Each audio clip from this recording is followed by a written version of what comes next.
Hi, my name is Haley. My parents left me at a gas station in the middle of a snowstorm. Just drove off and said, "Let's see how she makes it back." They said it like a joke, like I was an inconvenience they were finally done carrying. But what came after, that was worse. They rewrote the story, told people I walked out. They held family meetings without me, moved my name off legal papers, and offered me money to disappear. And then, I found the letter. What did my grandmother know that they didn't want me to see? Why did they try so hard to erase me? The snow had already started falling when we passed the turnoff to Bridger Bowl. I was in the back seat, quiet, watching the flakes gather on the edge of the window. My father's voice cut through the low hum of the heater like a blade. "She's been sulking this entire trip," he snapped. I didn't answer. Neither did my mother. She just looked straight ahead, her lips pursed like she was afraid a single breath might give something away. I could feel the tension thick in the air, familiar, bitter, and suffocating. We were less than 20 minutes from the town, but I'd been counting the seconds since we left the lodge. Then the car jerked slightly. We were pulling off into a small gas station, half lit, mostly closed, the kind of place you'd only stop at if you had no other option.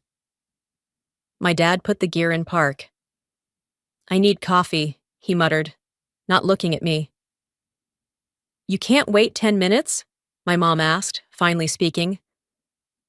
"Go with him if you're that worried," he growled and slammed the door. She didn't move.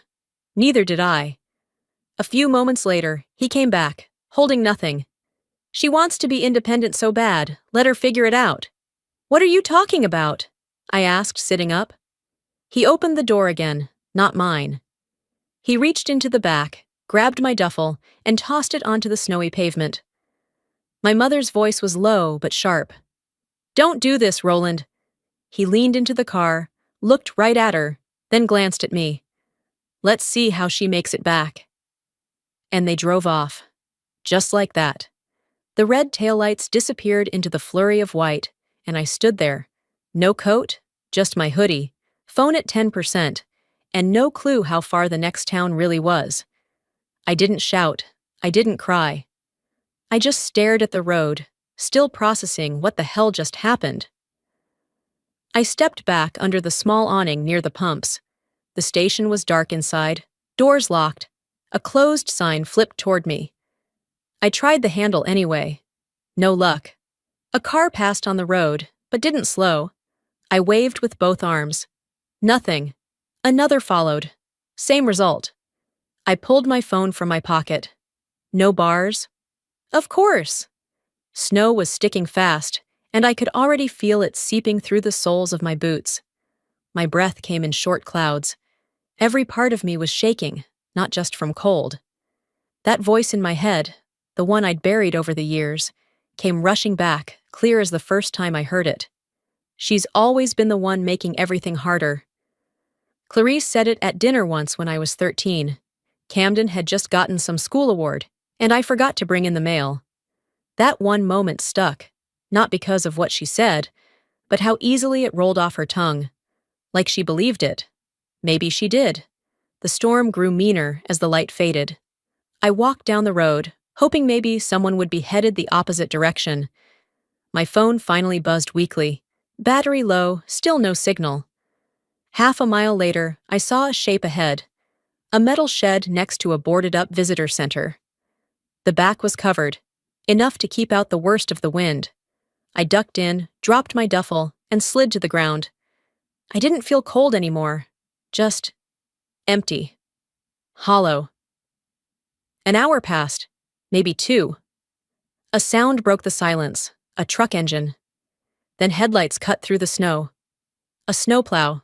It stopped near the shed. A man stepped out, heavy coat, salt and pepper beard, kind eyes. "You okay, ma'am?" I opened my mouth, but nothing came out at first. "My parents, they left me here." He didn't ask why, just nodded once, helped me into the truck. The heat inside nearly brought me to tears. He handed me a thermos of coffee. "Name's Darren. You can charge your phone here if you need."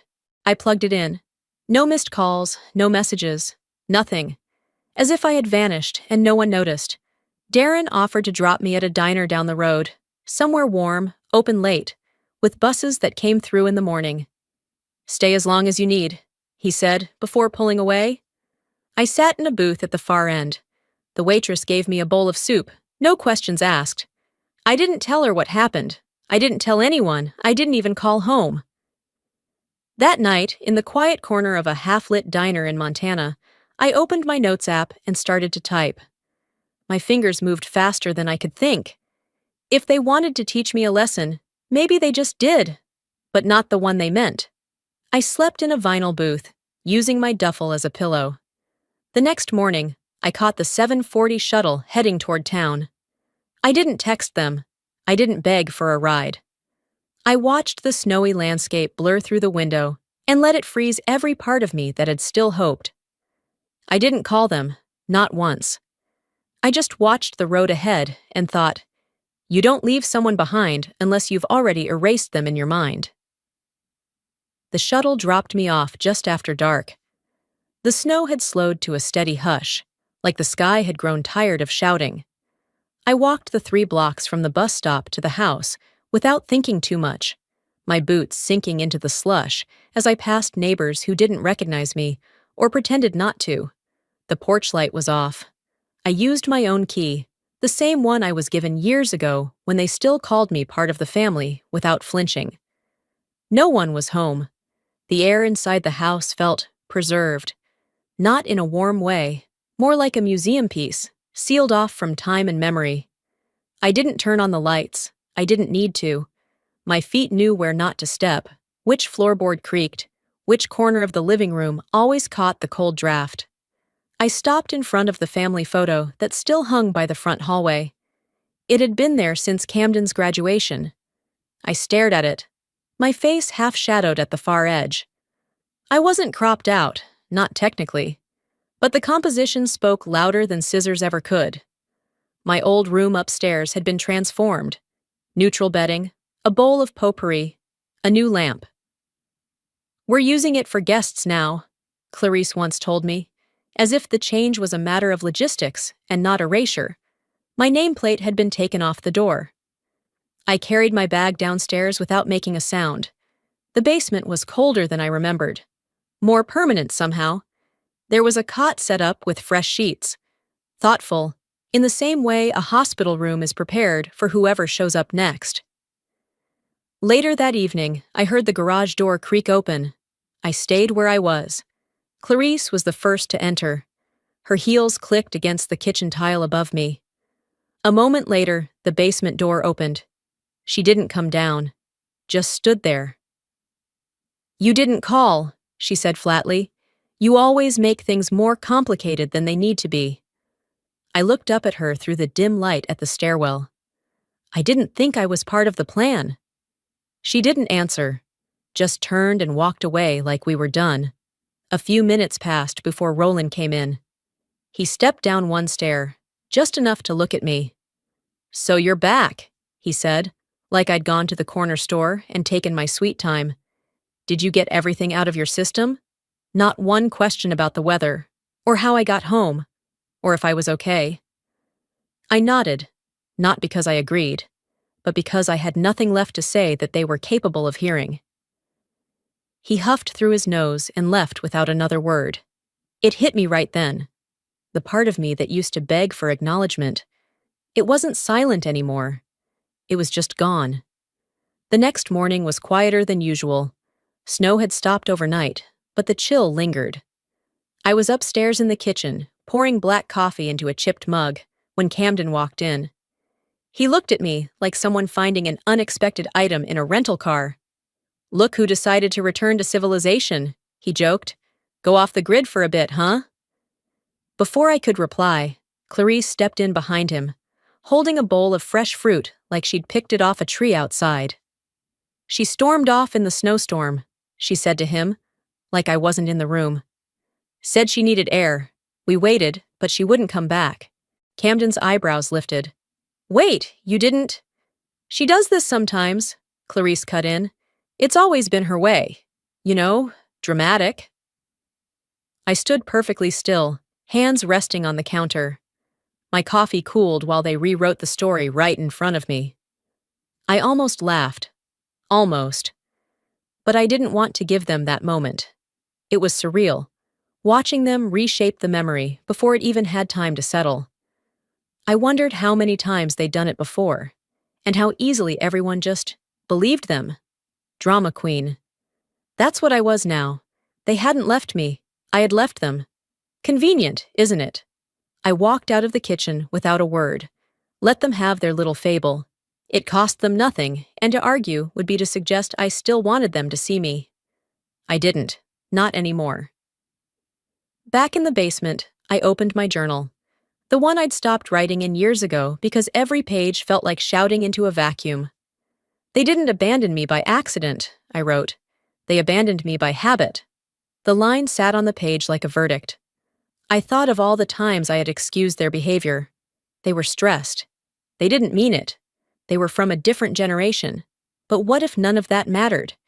What if this was just who they were, and who I had stopped trying to be loved by? I closed the journal slowly, not with grief, but with decision. There was no need to convince them. The record was already writing itself. And for the first time, I wasn't interested in changing the script. I was just watching. I began to think, maybe it wasn't just the blizzard I needed to survive. Maybe it was them, too. The first paper I pulled was a tax record from last year. It had been stuffed behind a stack of appliance warranties and forgotten insurance pamphlets. I wasn't even looking for it. I'd opened the hallway cabinet just to grab a light bulb, but there it was. Line by line, it outlined ownership of the house. The name at the top didn't surprise me. Elvina Holloway, my grandmother. The name underneath hers did mine, listed clearly as co-owner. No mention of Clarice, none of Camden, no footnotes or disclaimers, or pending reassignment notices. Just two names side by side. And yet, no one had ever mentioned it. The longer I stared at the page, the more it became clear this wasn't an oversight. It was strategy. Keep me quiet long enough, and the silence would make it easier to disappear me from everything, including the deed. I folded the paper and slipped it into a manila envelope I kept in my closet. I didn't need to wave it in their faces. Not yet. But I needed to know it existed, because one day, someone was going to say I never had a right, and I'd need proof. A few days passed. Snow began to melt, slowly. It was Saturday when the next crack came. I'd gone upstairs to make coffee, just coffee. When I entered the kitchen, they were all there. Clarice, Roland, Camden, standing around the island, talking low, clipped tones, glancing at a folder spread open between them. No one looked up. I hesitated in the doorway for just a second too long. Clarice finally turned, resting her palm over the papers, as if they were some sacred text. "This is a family meeting," she said without blinking. "We'll fill you in if anything becomes relevant to you." Camden added, not unkindly, but with that same condescension he always used when I corrected his grammar as a kid. "You probably don't need to worry about this stuff, Haley. It's all just estate logistics." They didn't even pause to see if I'd respond. So I didn't. I poured my coffee and left. That night, as the kitchen lights dimmed and everyone disappeared upstairs, I waited until the house was still. Then, I came back. The folder had been moved, but I knew exactly where Clarice would hide something important. Under the cookie tins in the second drawer, right below the fancy tablecloths we never used. I was right. The documents were neatly stacked, mostly legal drafts, notes from a financial advisor, proposals for Camden to take over management of the house. But one line near the bottom, caught my eye and stayed there. Haley Merceau, no decision necessary at this time. No decision necessary, as if I were an optional character in a play already cast. I took a photo and placed everything back exactly where I'd found it. The next morning, the air was heavy with the smell of burnt toast and Sunday tension. I sat quietly at the table, sipping coffee, while Camden helped himself to eggs. Clarice was already dressed for church, although no one had mentioned going. Owen, Camden's son, wandered in from the hallway. Still in his pajamas, He looked up at me with wide, confused eyes. "Daddy said you live down there 'cause you don't have a real job," he announced cheerfully. "Are you like the helper?" Clarice choked lightly on her tea. Camden forced a laugh. "Kids say the darndest things, huh?" "Maybe you should watch what you say around your son," I said, without raising my voice. Clarice set down her mug. "That's enough, Haley." "Is it?" I asked. The room went still. I stood and left before anyone could try to fix it with a half smile or a rushed apology. Downstairs, I opened my journal again. "They think I'm quiet because I'm unsure," I wrote. "But I'm quiet because I'm documenting." They could tell themselves I didn't understand estate logistics, that I was just a guest staying too long, that I was hard to live with, or hard to love, or hard to include. But I understood everything, every move, every omission, every polite shrug and sidestep disguised as, "We didn't mean it that way." They'd rather I disappear quietly. I think I'll stay loud in the paperwork instead. I didn't tell them I had made the call, but I did clean up the dining table with the kind of grace that makes people nervous. Later that night, I sat cross-legged on the floor of the basement with a trash bag beside me, sorting through a pile of old files Clarice had asked me to toss or shred years ago. I didn't shred them. I didn't toss them either. I kept them in a box marked miscellaneous, a label vague enough to be ignored. Near the bottom of that box, wedged between outdated phone bills and brochures for assisted living facilities, was a file labeled in my grandmother's handwriting. 2019. Hold, HL. My hands stilled. I opened it slowly. Inside were 3 sheets of paper. The first was a property tax notice from just before Elvina died. Her name sat at the top, bold and centered. Right beneath hers, smaller but still legible, was mine. Not Camden's, not Clarice's, mine. The second page was a ledger. It confirmed what the tax record hinted at. Elvina had co-signed the deed with me the year she got sick. A way to secure her wishes, she'd once said. I'd forgotten that moment. She'd signed forms while I brought her tea and helped her into bed. Back then, I thought it was just about logistics, avoiding probate. I didn't realize it was a statement. The third page was a typed note, never mailed, but printed and paper-clipped. The top was titled, Pending Reassignment, Estate Reallocation, HM. I sat there for several minutes, reading the word pending, like it was a scar I hadn't noticed until now. So they knew. They all knew. Clarice, Camden, Roland. They didn't need to cut me out completely. They just needed to stall long enough until I either left on my own or gave up trying to belong. The next morning, the house buzzed with the sound of preparations for Sunday brunch. Clarice moved through the kitchen like she was hosting a presidential fundraiser. Camden and his wife showed up with their son, Owen, who ran circles around the kitchen island like a kid hopped up on orange juice and approval. I tried to blend in, as usual. No one asked where I'd been. No one asked what I'd been doing. Just before we sat down, Owen wandered over to where I was standing by the fridge. He looked up at me and said, in the most matter-of-fact tone I've ever heard from a child, "Daddy said you live in the basement 'cause you didn't make it. Are you a tenant?" I didn't flinch, not even a blink. Clarice snapped her fingers.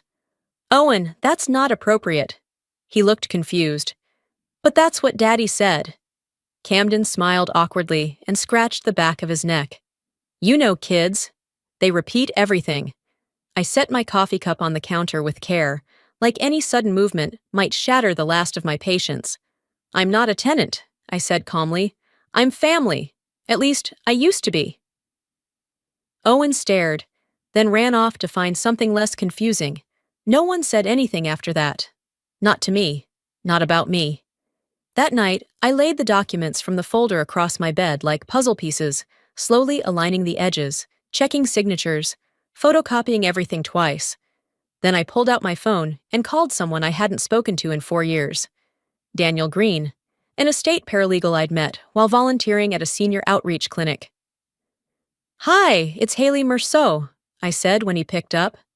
"I need to talk to someone who understands what's legal and what's just conveniently misunderstood. There was a pause. Then his voice came back, gentle but alert. What kind of documents are we talking about? Deed, tax, a co-ownership ledger, maybe a few passive-aggressive attempts at erasure. Send me everything, he said. We'll sort it. I hung up, saved the scans, and emailed him within the hour. I didn't feel angry. I felt clear. There would be no shouting match, no confrontation around the kitchen table, no demand for apologies that would never come. There would be a record. The next morning, I walked into the kitchen, refilled the coffee pot, and folded laundry at the table, while Clarice and Camden discussed someone's retirement party. They didn't ask me anything. They didn't notice anything. But I was watching. When I sat back down in my room that night, I wrote one final sentence in my journal for the day. They didn't just forget me in a snowstorm. They hoped I'd forget myself too. But I didn't. And now I had their paper trail. The only thing colder than that blizzard was the ledger that proved I never stopped being an owner. Only they stopped acknowledging it. Which is exactly why, the next morning, I requested a legal consultation and submitted the first form with my name on it. The printer still whirred behind me when I stepped away from the desk. My coffee had gone cold. I walked to the utility closet under the stairs, thinking I might find an extension cord for the old scanner I'd dragged up from storage. The closet was a graveyard of holiday decorations and forgotten tools, stacked in uneven piles that smelled faintly of dust and cinnamon. While shifting a cracked plastic bin labeled Xmas 2016, a bundle of brittle papers slipped out from behind the shelf. One yellowed envelope slid free, nearly invisible against the floor. I picked it up, and my breath caught before I even read it. The handwriting was unmistakable. Cursive that curved gently, every Y, curled in a way only Elvina ever did. For Haley, if they never give this to you, I hope you find it yourself. The ink had faded, but the words hit sharp. I sank down onto the bottom stair, held the envelope between both hands, and slid my thumb under the flap. Inside was a single sheet of paper. No date, no greeting. This house is yours, Haley, not because you're the youngest, because you were the only one who stayed when I couldn't walk. You didn't need to be told. You just showed up. Quiet, steady. I watched it all, even when they told you it didn't matter. Clarice made me feel like I was a burden. But you carried that burden quietly and with love. My hands started to tremble. Not out of surprise, but because I wasn't sure what to do with this kind of honesty after so much spin. I read it 3 times before standing. That evening, after dinner plates were cleared and Roland retreated to his usual silence behind the newspaper, I set the letter on the kitchen island and stood there, waiting. Clarice came in from the pantry, paused mid-step when she saw the paper. She picked it up like it was junk mail, barely glanced at the writing. "That was a draft," she said. Her tone was flat, practiced. She didn't understand the legal side of things. I didn't respond right away. "Let's not pretend you earned anything," she added. "Everything you have is because of us." There it was, the family gospel, the rewrite of every version of every event, always ending in their generosity and my deficiency. "You didn't even give me her words," I said, "and now I have to decide what to do with them."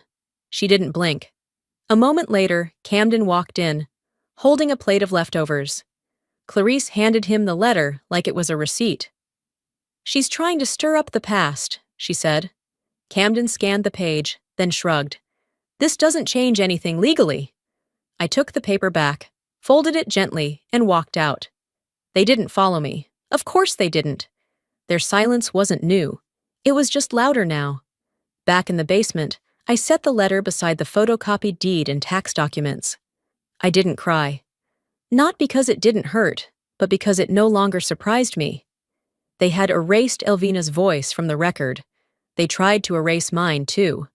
I sat at my desk, turned on the small lamp I kept there, and opened my journal again. "They think I want a reward," I wrote. "But I'm not here to collect. I'm here to correct." I paused. I'm not trying to stir the past. I'm trying to exhume what they buried. And now that it was in the open, now that I held both the proof and the decision, I knew exactly what came next. 2 days later, just before noon, I walked through the doors of the local legal aid office, wearing a coat that no longer fit and a face that didn't flinch. The receptionist, a soft-spoken woman in her 60s, greeted me with the kind of warmth reserved for people who look like they have nothing left to prove. "I have an appointment with Daniel Green," I said. She nodded. "He's just finishing up with someone. You can take a seat." I sat down, clutching the folder in my lap like it contained more than documents. Maybe it did. Maybe it carried the last few pieces of myself I hadn't handed over or hidden for someone else's comfort. When Daniel called me back, he didn't waste time with small talk. That was one of the reasons I chose him. He closed the door gently behind us and gestured toward the chair across from his desk. "Let's see what you've got," he said. I laid everything out. Deed copies, property tax records, the scanned letter from Elvina, even the draft from Clarice with the false inheritance breakdown. He read in silence. Occasionally, he scribbled a note or made a low sound in his throat. When he looked up, his expression was all business. "You have a legitimate claim, Haley. Strong, actually. Given the timeline and the way your name appears on those early filings, it would be very hard for them to argue you weren't meant to be included." "Even if they try?" "They'll try. But the burden of proof is no longer on you." I nodded once and reached for the pen. I signed the initial filing to initiate ownership clarification and request mediation. No tears, no shaking hands, just ink on paper, like I'd been doing this my whole life. That evening, I was folding towels at the dining table when Clarice found the envelope in the day's mail. I heard the change in her breath before I saw her. She walked into the kitchen slowly, as if careful movements might calm what was already unraveling. "What is this?" she asked, holding up the letter like it was radioactive. I didn't stop folding. The beginning. Camden walked in behind her, pulling the paper from her hand and scanning it quickly. "She actually did it," he muttered. "She's making it official." Roland entered last, catching just enough of the scene to get irritated without context. "What's this drama now?" Clarice turned to him, her voice shaking, though she tried to mask it with control. "She's filing for part of the house. She's trying to take it." I looked at all of them for the first time that day. I wasn't smug. I wasn't gloating. I was finished being quiet. "You made the decisions," I said. "I'm just putting them on paper." No one spoke. Clarice's eyes narrowed, but she said nothing. Roland grumbled something about betrayal under his breath and left the room. That night, long after the house settled into its usual artificial calm, there was a knock at my basement door. It was soft but deliberate. I opened it to find Clarice standing there, holding a manila envelope. She stepped in without waiting for permission, the way people do when they're used to being obeyed. "This is a release form," she said. "If you sign it, we'll give you $25,000. You walk away, no more legal nonsense. Everyone wins." I didn't even glance at the paper. "You mean everyone gets to pretend I was never part of it?" She didn't flinch. That's not how I'd phrase it, but yes. The honesty, for once, was almost refreshing. I took the envelope, closed it without reading, and set it aside. "I won't be bought," I said quietly. "Not this time. You'll regret this," she warned. "No. I regret not doing it sooner." Clarice left without another word. I stood in the silence for a long time after the door clicked shut. It wasn't peace, but it was something closer to it than I'd had in years. I opened my journal that night, letting the weight of everything settle into words. They think erasing me is cheaper than facing me, but they don't realize I cost more now. And I do. Not because of what I demand, but because of what I've learned to no longer tolerate. I didn't raise my voice. I just raised the paperwork. The air in the house had shifted. Not by much, just enough to notice, like the pressure dropped an inch or two and never came back up. The next evening, I was in my room sorting papers when I heard footsteps creaking slowly down the stairs. Not the kind of hurried steps you take when you're about to shout. These were careful, rehearsed. A knock followed. It was soft, but not timid. I opened the door to find Camden standing there with one hand in his pocket and the other holding a folded check. "No strings attached," he said. "Mom and Dad figured this might help. Smooth things over." He handed it to me without making eye contact. I unfolded it. $35,000. No explanation, no cover letter, just a name, an amount, and a signature. I didn't speak right away. I let the silence stretch until he finally looked up. Is this a thank you gift for keeping my mouth shut, or just another attempt to write me out of the story? Camden gave a half smile, the kind you give when you're trying to act like the adult in the room. "You know how this works. Let's all end it gracefully." I held the check between my fingers like it might burn. "Gracefully," I repeated. "That's the word you're going with." He shrugged. "What else is there? Do you really want this to go all the way?" "I didn't start it, Camden. I'm just choosing not to disappear." He didn't argue. He just turned and walked back upstairs, quiet as he came. After he left, I didn't tear the check. I didn't keep it either. I slid it into the envelope Clarice had given me earlier and tucked both into a drawer. Not because I was undecided, but because I knew they'd ask if I had it. Later that night, I returned to something I'd nearly forgotten about. A month ago, during Sunday brunch, Clarice had left a folder of estate papers on the kitchen counter while she stepped out to take a call. I'd taken pictures, just 3 quick snapshots of pages that looked heavy. I hadn't revisited them until now. I pulled up the images on my phone and zoomed in on the second page. There it was. Primary beneficiary, Camden Vexley executor. Clarice Vexley, secondary designation, non-priority. Haley Merceau, listed for legal balance, legal balance. Like I was a box to check, a technicality. So they had it all planned. Even the illusion of inclusion was curated, kept just within the boundaries of plausible fairness. On paper, I existed, but only as long as it didn't interfere with the real agenda. I printed the images, put them with the letter from Elvina, with the co-deed, with the timeline, with the tax slips. The file was thick now, and I wasn't hiding it anymore. The next morning, I waited until Roland had finished his breakfast, until Camden was back from his jog, and until Clarice had returned from the dry cleaners. I walked into the living room with a folder under my arm, and my lawyer, Daniel, on speakerphone. They were seated, scattered in different corners, like witnesses trying not to make eye contact. I laid the printed summary on the coffee table without ceremony.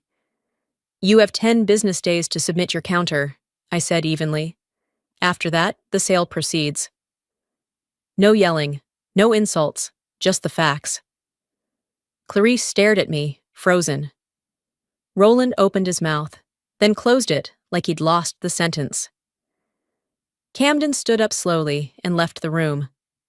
I didn't chase anyone. I didn't stay for their reaction. I returned to my room and wrote, "They underestimated the kind of woman silence grows into. I'm not angry. I'm just no longer available for erasure. Let them sit with that. Because they built a life pretending I was fragile. I'm building one, proving I'm finished pretending. I wasn't running away. I was choosing the door they always swore didn't exist." The following afternoon, I heard the mailbox flap clang shut as the postal truck pulled away. I waited a few minutes before stepping out. It was cold, but the wind had calmed. The world felt paused, like it was waiting for something. Among the usual utility bills and junk mail was a small brown box. No return address. Taped along the edges with a kind of care that felt oddly familiar. It was light, but not empty. I brought it inside, set it on the table, and opened it slowly. Inside, wrapped in a faded dish towel, was a mini DV camcorder. My heart stuttered. There was a worn label across the top. For Haley, private. I hadn't seen that camcorder in over a decade. Elvina used it to record our birthdays when we were kids. Mine always filmed in one take, Camden's edited like a campaign ad. No note, no instruction, just the camera. I didn't hesitate. I found an adapter in my box of cords, plugged it into the old TV I kept in my room, and hit play. The screen flickered before settling on Elvina's face. She was thinner than I remembered, more fragile, but her eyes were as steady as ever.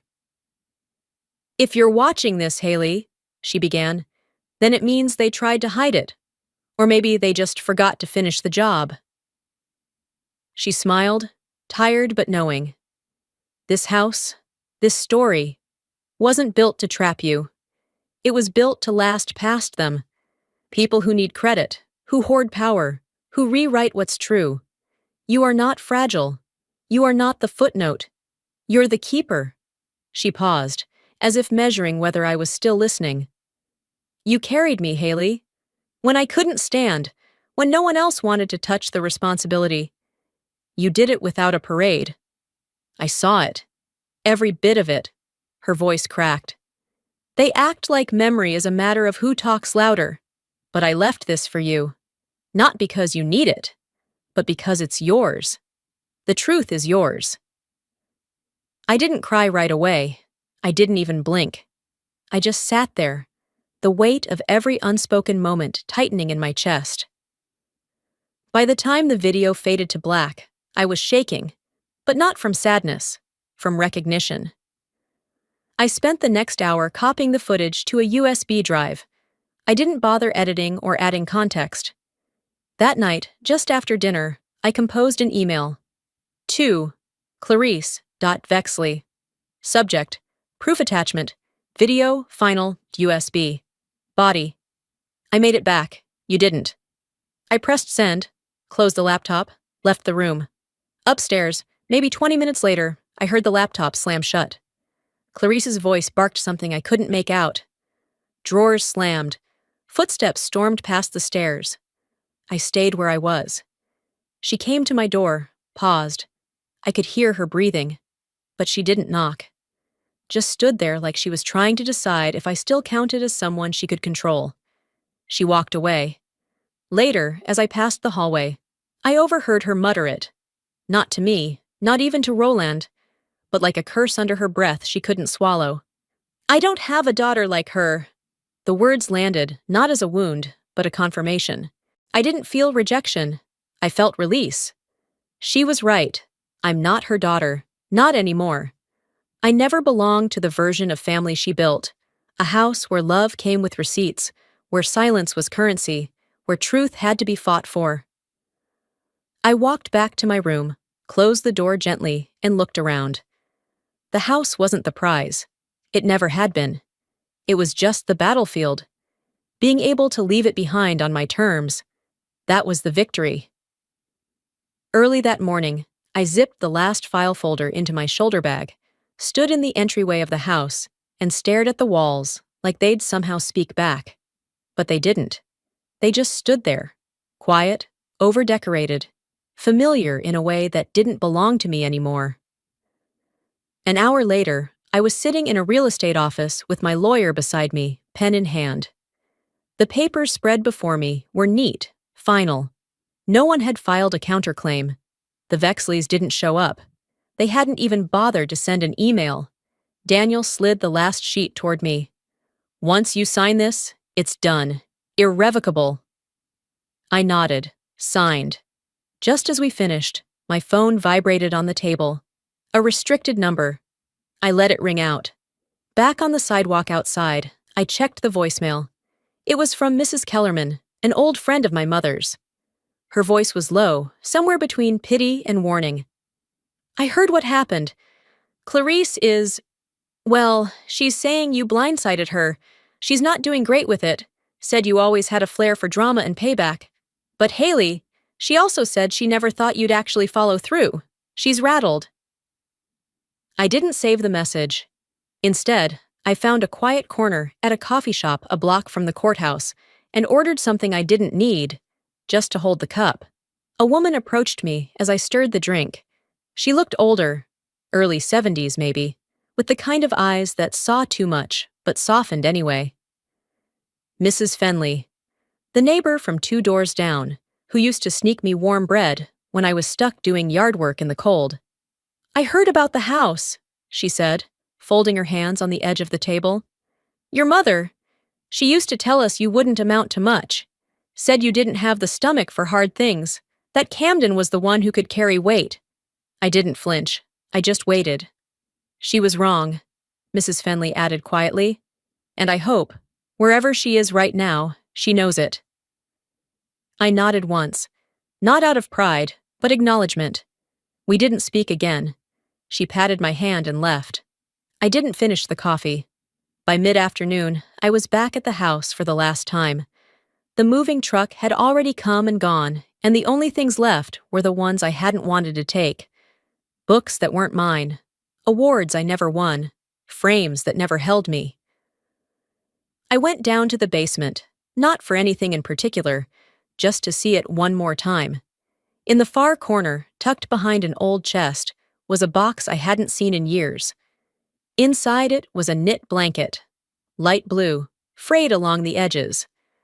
A small tag in one corner read HM, stitched in Elvina's hand. I sat there with it for a while, running the yarn between my fingers. I didn't cry. I didn't keep it either. I folded it, placed it neatly back in the box, and returned it to the corner. Some things aren't meant to follow you. Some things are just meant to remind you that you once mattered enough for someone to make them. When I locked the front door behind me for the final time, I didn't look back. That evening, I boarded a Greyhound heading west. Oregon. I'd picked the state not for any particular reason, but because I'd never been. It felt like a clean page. The bus hummed along the highway, headlights catching snow in the distance, though not like that storm. Nothing would ever be like that storm. I opened the Notes app on my phone and typed one last journal entry. I didn't win. I didn't lose. I just stopped asking for a seat at the table that kept moving the chair. I read it again. Then I deleted it. Out the window, the horizon blurred as the sun dipped low behind the trees. I exhaled and let it stay out. For once, there was nothing else to carry. Maybe healing isn't about being welcomed back. Maybe it's knowing you never needed to ask again.